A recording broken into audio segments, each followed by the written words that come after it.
할렐루야, 반갑습니다. 오늘 말씀 제목은 여호와가 누구이기에입니다. 제가 초등학생 때 다니던 교회가 있었는데요. 그 교회는 카페가 있었습니다. 우리 교회처럼 카페가 있었는데 그 교회는 키오스크기가 예전에도 있어서 계산을 해서 음료나 음식을 사 먹을 수 있는 카페가 있었습니다. 그 중에 제가 좋아하던 메뉴는요, 참치 샌드위치라는 메뉴였습니다. 지금 생각해도 정말 맛있었습니다. 그래서 저는 교회 갈 때마다 저희 어머니 보고 엄마 참치 샌드위치 사주세요라고 이야기하곤 했습니다. 또 하루는 여느 때와 다름없이 어머니에게 참치 샌드위치를 사달라고 졸랐습니다. 그런데 어머니가 안 된다고 하였습니다. 저는 끊임없이 졸랐습니다. 그때 어머니께서 어떤 집사님이 카페에 있는데 그 집사님한테 가서 사달라고 이야기하면 사줄 거라고 이야기하시더라고요. 그 집사님은 저희 집과 굉장히 친한 가정의 집사님이었습니다. 저희 어머니와 언니 동생하는 사이였습니다. 그래서 저는 엄마가 그 집사님한테 이야기해놨나 보다 라고 생각을 하고 딱 갔습니다.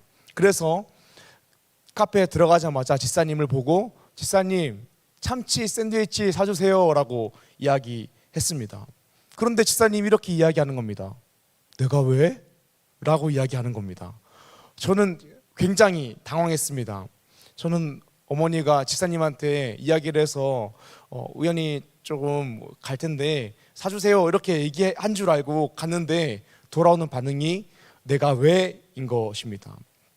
저는 어머니의 말을 듣고 당차게 갔는데 결과가 안 좋았던 것이죠.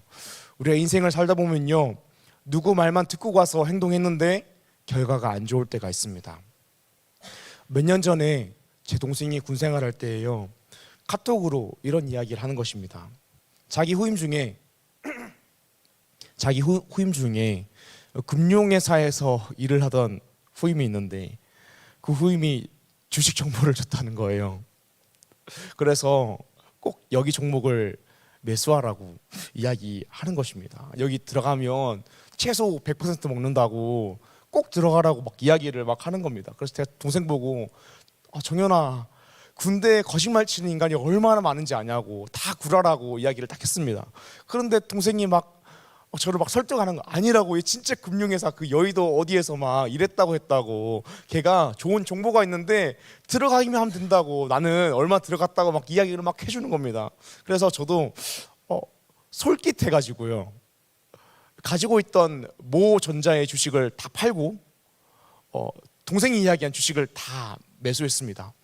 그런데 정말 신기하게 그 다음날 20%가 올랐더라고요.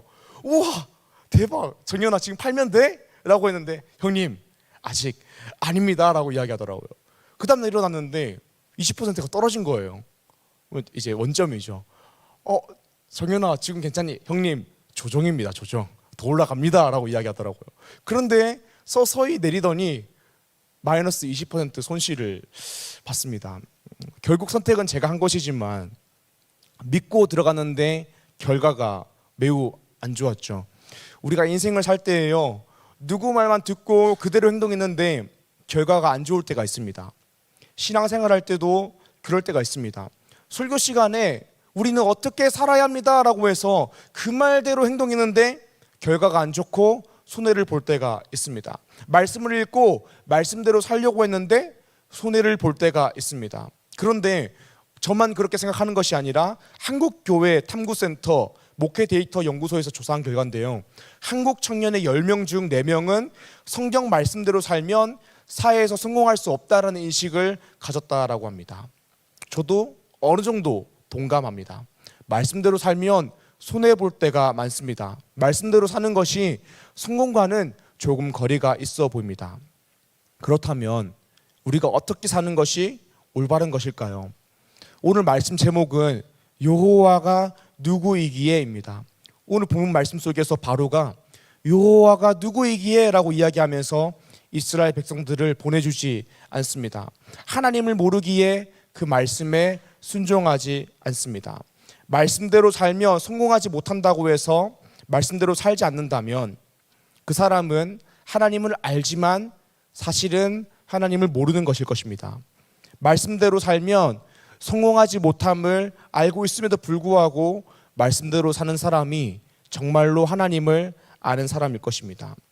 우리가 오늘 말씀을 통하여서 하나님을 아는 사람으로서 하나님의 말씀에 순종했는데 그 결과가 처참할 때에 어떻게 해야 되는지 오늘 말씀을 통해 나누길 원합니다. 사랑하는 리조이스의 청년 여러분, 오늘 말씀을 통하여서 어떠한 상황 가운데에서도 하나님의 선하심을 믿고 하나님의 시간을 기다림으로 순종하여 하나님의 역사를 보는 리조이스 청년 한 명 한 명 되기를 주님의 이름으로 축복합니다.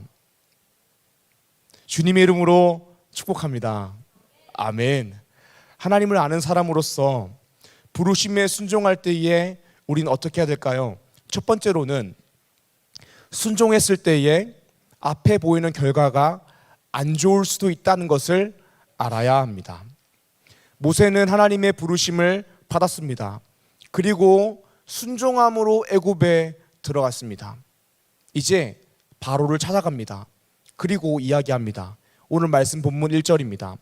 그 후에 모세와 아론이 바로에게 가서 이르되 이스라엘의 하나님 여호와께서 이렇게 말씀하시기를 내 백성을 보내라. 그러면 그들이 광야에서 내 앞에 절기를 지킬 것이니라 하셨나이다. 아멘. 모세는 하나님의 말씀에 순종함으로 그냥 하나님의 말씀을 전했습니다. 바로에 가서 우리 하나님 이스라엘 하나님 여호와께서 말씀하셨습니다. 내 백성을 보내라. 그러면 광야에서 내 앞에 절기를 지킬 것이니라 라고 말하였습니다. 모세가 이렇게 마음 먹고 가서 하나님의 말씀에 순종했을 때에 결과가 어떻게 해야 될까요? 순조로워야 됩니다. 그런데 바로의 반응은 차갑습니다. 2절 말씀입니다. 바로가 이르되 여호와가 누구이기에 내가 그의 목소리를 듣고 이스라엘을 보내겠느냐? 나는 여호와를 알지 못하니 이스라엘을 보내지 아니하리라. 바로의 반응은 여호와가 누구이기에 내가 그의 목소리를 듣고 이스라엘을 보내겠냐라고 이야기합니다. 나는 여호와를 알지 못한다. 너희를 보내지 않겠다라고 이야기합니다. 그러자 모세와 아론이 이렇게 이야기합니다. 3절입니다. 그들이 이르되 히브리인의 하나님이 우리에게 나타나셨은즉 우리가 광야로 사흘 길쯤 가서 우리 하나님 여호와께 제사를 드리려 하오니 가도록 허락하소서. 여호와께서 전염병이나 칼로 우리를 치실까 두려워하나이다. 하지만 바로는 하나님을 알지 못하기 때문에 전혀 두려워하지 않고 있습니다. 그래서 4절에서 이렇게 이야기합니다. 애굽 왕이 그들에게 이르되 모세와 아론아 너희가 어찌하여 백성의 노역을 쉬게 하려느냐? 가서 너희의 노역이나 하라. 바로는 그냥 이렇게 이야기합니다. 모세와 아론아 너희가 어찌하여 노역을 쉬려고 하냐? 그냥 가서 일이나 해라 라고 이야기합니다. 17절입니다. 바로가 이르되 너희가 게으르다 그러므로 너희가 이르기를 우리가 가서 여호와께 제사를 드리자 하는도다.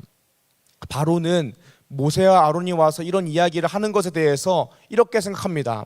그저 노역을 쉬기 위해서 게으르기 때문에 하나님 탓을 한다라고 생각하고 있습니다. 그래서 이제는 이스라엘 백성에게 벽돌을 만들 때에 짚을 주지도 않고 짚을 주어서 벽돌을 만들게 합니다. 이 상황에서 이스라엘 백성들은 모세와 아론에게 어떻게 이야기했을까요? 20절과 21절 말씀입니다. 그들이 바로를 떠나 나올 때에 모세와 아론이 길에 서 있는 것을 보고 그들에게 이르되 너희가 우리를 바로의 눈과 그의 신하의 눈에 미운 것이 되게 하고 그들의 손에 칼을 주어 우리를 죽이게 하는도다. 여호와는 너희를 살피시고 판단하시기를 원하노라. 모세는 하나님 앞에서 안 간다고 했는데 하나님께서 가라고 하셨습니다. 그래서 모세는 마지못해 순종하여 나아갔습니다. 애굽으로 들어갔습니다. 바로를 찾아갔습니다. 그때 모세는 그냥 말씀대로 했는데 말씀대로 이루어지기는커녕 실패하고 바로의 미움뿐만이 아니라 같은 동족 이스라엘 백성들의 미움을 받고 있습니다. 사랑하는 여러분, 우리가 살아가는 이 땅은 어떻습니까? 우리가 말씀대로 살아갈 때에 사람들은 어떻게 이야기합니까? 우리가 말씀대로 살고자 하면 세상 사람들은 미련하다, 게으르다라고 이야기하지 않습니까? 말씀대로 살려고 할 때에 다른 사람의 눈에 미움이 되지 않습니까? 우리는 이런 상황 가운데에 처할 때에 어떻게 반응합니까? 말씀에 순종했는데 일이 잘 풀리지 않을 때 당황하고 계십니까?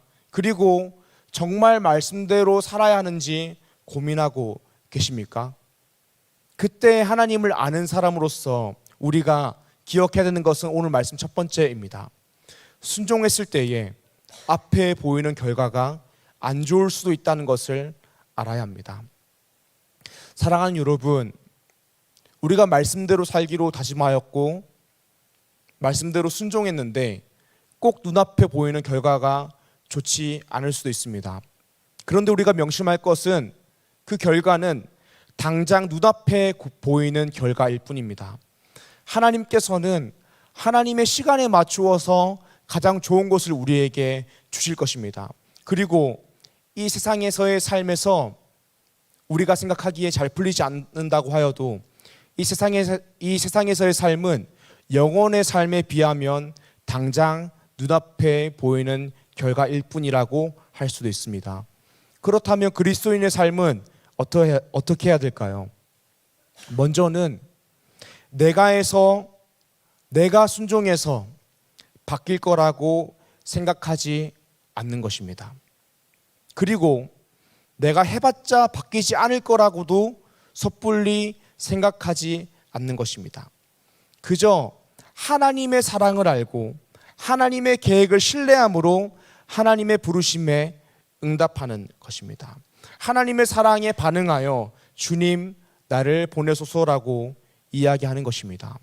우리는 이사야의 소명을 보면서 그것을 확인할 수 있습니다.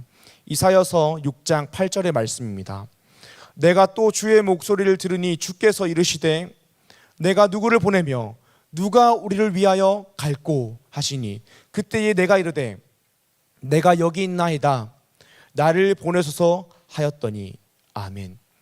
이사야 선지자는 특이하게 다른 선지자들과 다르게 하나님께서 강권적으로 이사야를 먼저 부르셔서 이사야가 가는 것이 아니라 이사야가 먼저 하나님 아버지의 마음을 알게 되어서 이렇게 고백합니다. 내가 여기 있나이다 나를 보내소서. 그런데 이 부르심에는 엄청난 반전이 있습니다. 이사야서 6장 9절에서 10절입니다. 여호와께서 이르시되 가서 이 백성에게 이르기를 너희가 듣기는 들어도 깨닫지 못할 것이요 보기는 보아도 알지 못하리라 하여 이 백성의 마음을 둔하게 하며 그들의 귀가 막히고 그들의 눈이 감기게 하라. 염려하건대 그들이 눈으로 보고 귀로 듣고 마음으로 깨닫고 다시 돌아와 고침을 받을까 하노라 하시기로. 아멘. 이사야는 하나님 앞에서 이렇게 고백했습니다.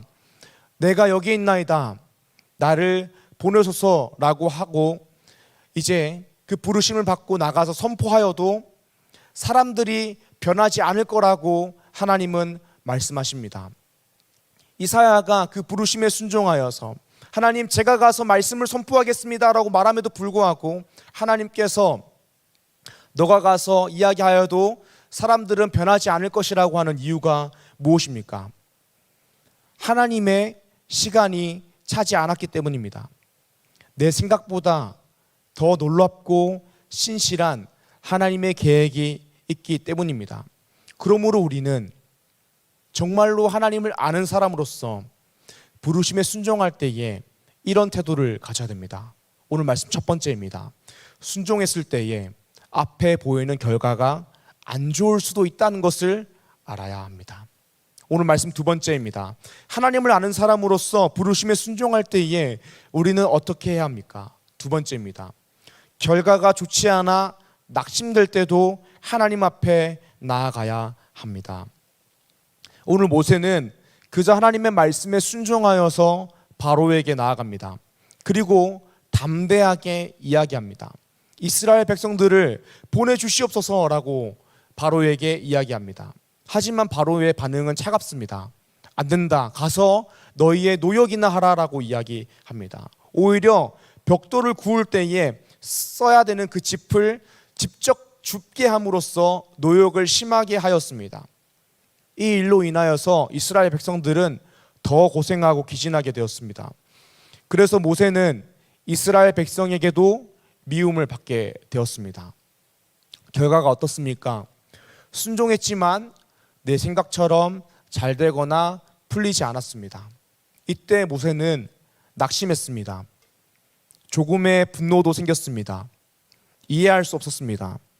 하나님이 부르실 때에 내가 안 간다고 했는데 하나님이 가라고 해서 갔더만 그 말씀대로 순종하니 씨알도 안 먹히는 상황을 보면서 화가 났습니다. 사랑하는 여러분, 우리도 그럴 수 있습니다. 하나님의 말씀대로 순종했는데, 순종하면 큰맘 먹고 나아갔으면 하나님께서 모든 상황을 잘 평탄하게 열어주셔야 되는데 그렇지 않을 때가 있습니다. 셀리더, 임리더, 찬양팀, 미디어팀, 주일학교 교사로서 순종했는데 그 사역 가운데 임할 때에 그 사역이 생각보다 순탄하지 않을 수 있습니다. 삶의 자리에서 부르심이 합당하게 살고 말씀대로 사는데 그 삶이 생각만큼 형통하지 않을 수 있습니다. 오히려 미움을 받고 게으르다라는 소리를 들으면서 안 좋은 결과가 올 수도 있습니다. 그때 여러분들은 어떻게 반응하십니까? 오늘 본문 속에 있는 모세는 낙심합니다. 그 상황 가운데에서 화를 냈습니다. 분노했습니다. 이해할 수 없는 상황들이 생겼습니다. 화가 나고 분노했지만 하지만 그때에 다른 곳에 가지 않습니다. 하나님 앞에 나아갑니다. 오늘 말씀 22절과 23절입니다. 제가 읽겠습니다. 모세가 여호와께 돌아와서 아뢰되 주여 어찌하여 이 백성이 학대를 당하게 하셨나이까? 어찌하여 나를 보내셨나이까? 내가 바로에게 들어가서 주의 이름으로 말한 후부로부터 그가 이 백성을 더 학대하며 주께서도 주의 백성을 구원하지 아니하시나이다. 아멘. 사랑하는 여러분, 모세는 분노하고 있습니다. 모세는 화를 내고 있습니다. 하지만 모세는 다른 곳에 가서 이야기하지 않습니다. 불만이 있더라도, 이해되지 않는 상황이 있더라도 하나님 앞에 나아가서 그 문제를 해결합니다. 그렇게 하나님 앞에 나아가서 그 문제를 해결하려고 할 때에 하나님께서 어떠한 응답을 하십니까? 출애굽기 6장 1절 말씀입니다. 하나님께서 이렇게 대답하십니다. 여호와께서 모세에게 이르시되 이제 내가 바로에게 하는 일을 내가 보리라. 강한 손으로 말미암아 바로가 그들을 보내리라. 강한 손으로 말미암아 바로가 그들을 그의 땅에서 쫓아내리라. 아멘. 하나님께서 말씀하십니다. 이제 내가 바로에게 하는 일을 내가 보리라. 강한 손으로 말미암아 바로가 그들을 보내리라. 강한 손으로 말미암아 바로가 그의 땅에서 쫓아내리라 라고 말씀하십니다. 그렇게 불만이 있더라도 허심탄회하게 주님 앞에 나아갈 때에 하나님께서는 우리에게 응답하십니다.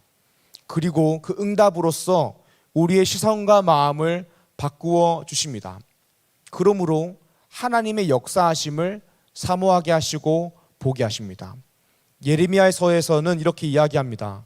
예레미야 33장 3절 말씀입니다. 너는 내게 부르시리라. 내가 내게 응답하겠고 내가 알지 못하는 크고 은밀한 일을 내게 보이리라. 아멘. 너는 내게 부르시리라라고 말씀하십니다. 그러면 내가 내게 응답하겠고 내가 알지 못하는 크고 은밀한 일을 내게 보이리라고 하십니다. 사랑하는 여러분, 우리는 순종했음에도 불구하고 내 생각대로 무언가 되지 않을 때에 어떻게 하십니까? 그 부르신 자리를 떠나버리십니까? 순종했을 때에 내 삶의 결과가 안 좋을 때 어떻게 하십니까? 하나님이 아닌 다른 방법을 찾으려고 하십니까? 사랑하는 여러분, 기도의 자리로 나아가기를 축복합니다. 기도의 자리로 나아감으로 하나님을 찾으시길 소망합니다. 그러면 하나님께서 우리에게 응답하시고 우리의 시선과 마음을 변화시켜 주십니다. 그리고 이 사명을 감당하게 하십니다. 우리가 순종했을 때의 결과가 좋지 않아서 기도의 자리에 나아갈 때에 처음에는 불만하는 목소리로 나아가지만 그 기도의 자리에서 일어날 때에는 하나님을 찬미하는 목소리로 우리가 일어나게 될 것입니다. 위대한 왕 다윗이 적은 시편들을 기억하여 보시길 바랍니다. 많은 시편들이 불평과 불만으로 시작하였습니다. 하지만 그 시편이 끝날 때에는 하나님을 찬송함으로 끝나게 됩니다. 시편 22편은 이렇게 시작합니다. 1절과 2절입니다. 내 하나님이여 내 하나님이여 어찌 나를 버리셨나이까? 어찌 나를 멀리하여 돕지 아니하시오며 내 신음소리를 듣지 아니하시나이까? 내 하나님이여 내가 낮에도 부르짖고 밤에도 잠잠하지 아니하오나 응답하지 아니하시나이다. 시편 22편을 이렇게 시작합니다. 불평, 불만입니다. 다윗은 자신의 삶 가운데 닥친 이해할 수 없는 일들에 대해서 불평, 불만합니다. 하지만 후반부에는 하나님을 찬양합니다. 22절과 23절입니다. 내가 주의 이름을 형제에게 선포하고 해중 가운데에서 주를 찬송하리이다. 여호와를 두려워하는 너희여 그를 찬송할지어다. 야곱의 모든 자손이여 그에게 영광을 돌릴지어다. 너희 이스라엘 모든 자손이여 그를 경외할지어다. 아멘. 사랑하는 여러분, 왜 불평 불만으로 시작함에도 불구하고 하나님을 찬양함으로 기도를 마칠 수 있을까요? 기도, 하나님과의 대화는 상황을 바꾼다기보다는 우리의 시선과 마음을 바꾸는 것이기 때문입니다. 그러므로 우리가 기도의 자리에 나아갈 때에는 불평과 불만일 수 있을지언정 일어날 때에는 하나님을 찬양하게 된 것입니다. 저도 여러분들 앞에서 참 믿음 없는 이야기지만 얼마나 하나님 앞에 불평과 불만을 많이 하는지 모릅니다. 아픈 마음을 가지고 기도의 자리에 나아갈 때가 많은지 모릅니다. 그러면 늦은 밤 기도의 자리에 나아가서 온갖 불평과 불만을 하나님 앞에 쏟아냅니다. 하나님 왜 저를 이 길로 부르셔서 저를 이렇게 힘들게 하십니까? 저도 젊은 날 편안하게 지낼 수 있는데 왜 저를 힘들게 하십니까? 저에게 맞지 않는 옷을 입게 하시고 무거운 짐을 지게 하십니까? 라고 울곤 합니다. 그때에 하나님 앞에 소리를 지르며 기도하기도 하고 뛰어다니며 기도하기도 합니다. 어떨 때에는 하나님 앞에 대자로 누워서 악을 지르곤 합니다. 하지만 그렇게 기도의 자리에 나아갈 때마다 불평불만으로 시작했지만 하나님께서는 꼭 새로운 마음을 부어 주십니다. 그 기도의 자리를 통하여서 다시 한번 내가 죽게 하시고 예수로 살게 하십니다. 슬픔의 눈물로 기도를 시작하여도 기쁨의 눈물로 일어서게 하십니다. 사랑하는 여러분, 언제나 어디서나 문제가 있든지 없든지 기도의 자리로 나아가십시오. 정말 죽을 것 같은 현실 속에서 기도는 현실을 타개하는 실제적인 방법이 아니라고 여겨지기도 합니다. 하지만 기도의 자리에 나아가 보십시오. 여러분들의 시선과 마음이 변화될 것입니다. 그리고 천천히 우리의 상황과 문제를 변화시키는 하나님의 역사하심을 목격하게 됩니다. 문제가 생길 때에, 순종했음에도 불구하고 어려운 일이 생길 때에 기도로 나아가는 것, 하나님 앞에 나아가는 것, 이것이 진정으로 하나님을 아는 사람의 태도입니다. 여호와가 누구이기에 라고 이야기하는 바로처럼 행동하지 마시고 하나님을 아는 자로서 인생을 살아가기를 소망합니다. 우리 이 시간 함께 찬양하고 기도하길 원합니다.